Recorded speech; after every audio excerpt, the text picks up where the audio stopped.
Good afternoon, people. The dynamic duo are back again with Leffe Hive Winter.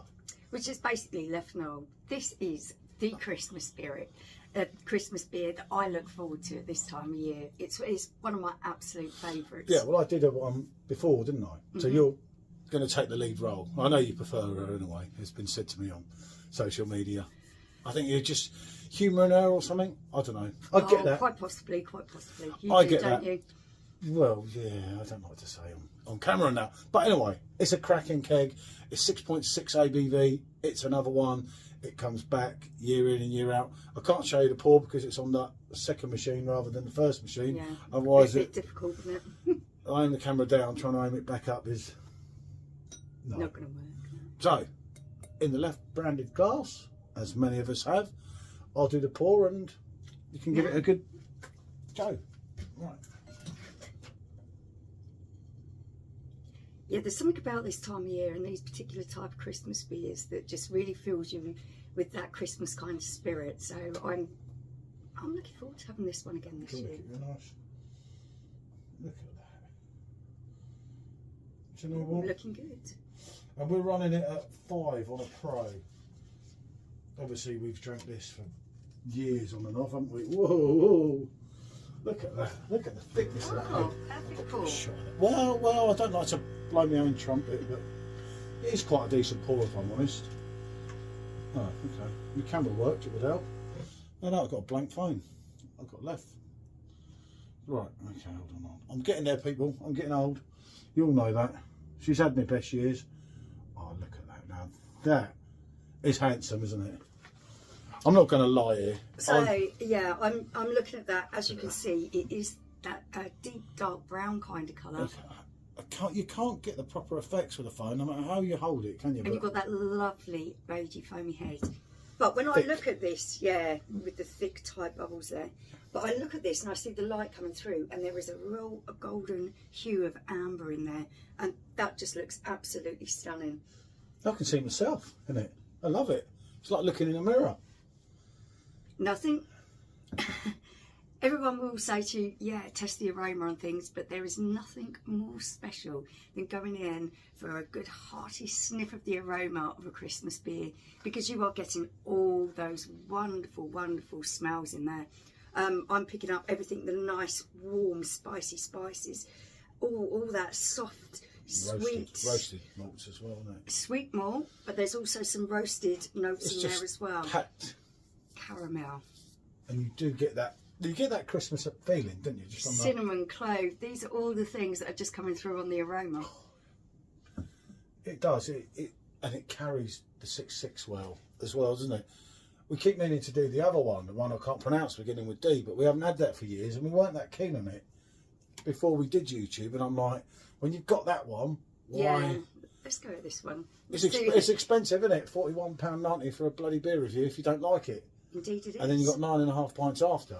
And someone keeps moaning about getting palmed off with things lately, so there we go. Let's dive in and have a taste on this.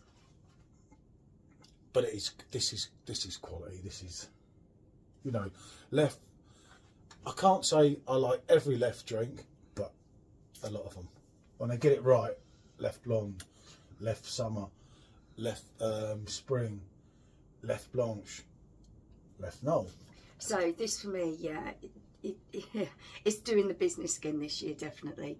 You've got that lovely sweetness, the caramel. You've got those toasted notes. Now, I've read a lot of things that people have wrote about it having a hint of coffee. For me, this isn't a predominantly coffee-based drink. I don't particularly like coffee flavours in my darker beers or my stouts or anything. So I can tell you that this doesn't carry a lot of coffee in there. What I am getting is a wonderful, wonderful caramel that's really lovely and sweet. Toasted notes of, just toasted malts and a little tiny bit of nuttiness in there. Then you follow on and you've got the most wonderful spices.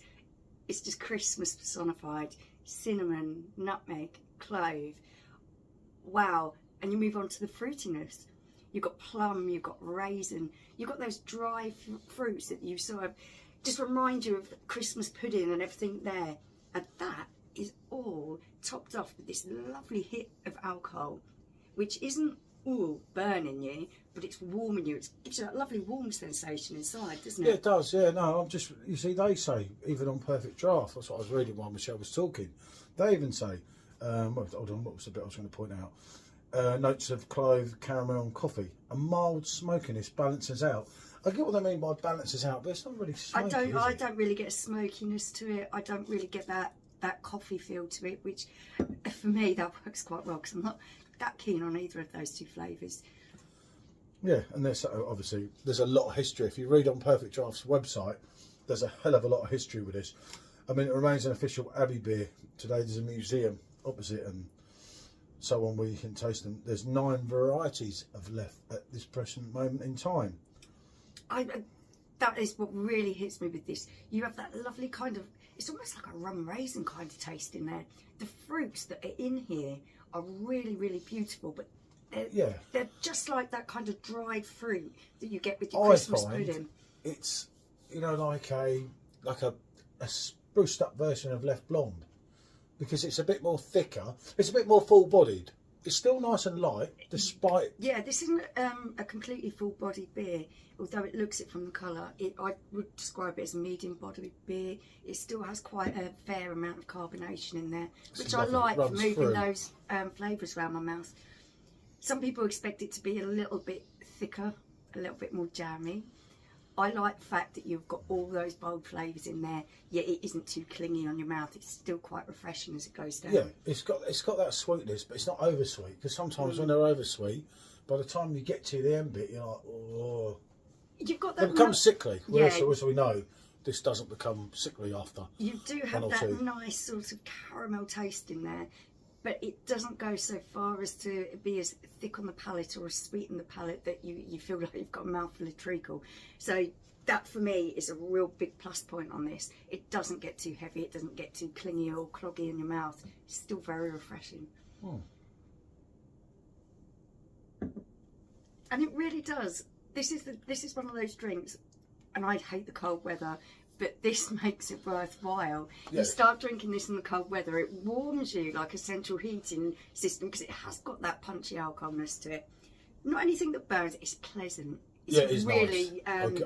I agree. You get what I mean? That lovely warming feeling that you need on a cold day. It carries.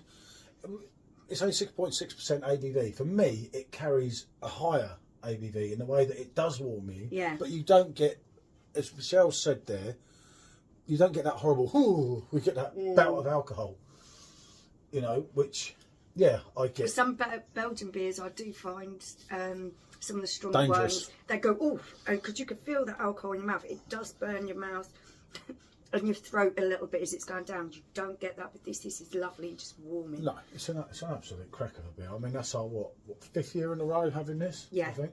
Yeah, it's always for me this time of year. You're coming right into November now. You're heading towards December. It's Christmassy time. You want to taste those spicy flavours. You want to have that kind of Christmas spirit about things with those flavours involved. This for me is perfect. Yeah, it's one of your favourite all-rounders, isn't it? On the machine. It is a great all-rounder.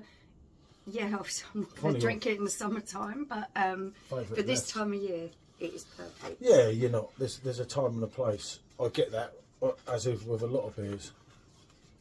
Now, I can't remember what I rated it last year, but I know as Christmas beers go, this is my particular favourite. It's my go-to. I love it this time of year. It makes me feel warm, hearty and Christmassy. So this is getting, rate my beer 10 out of 10 and I'm on for a Christmas beer. 8.5 for me. It's a cracker.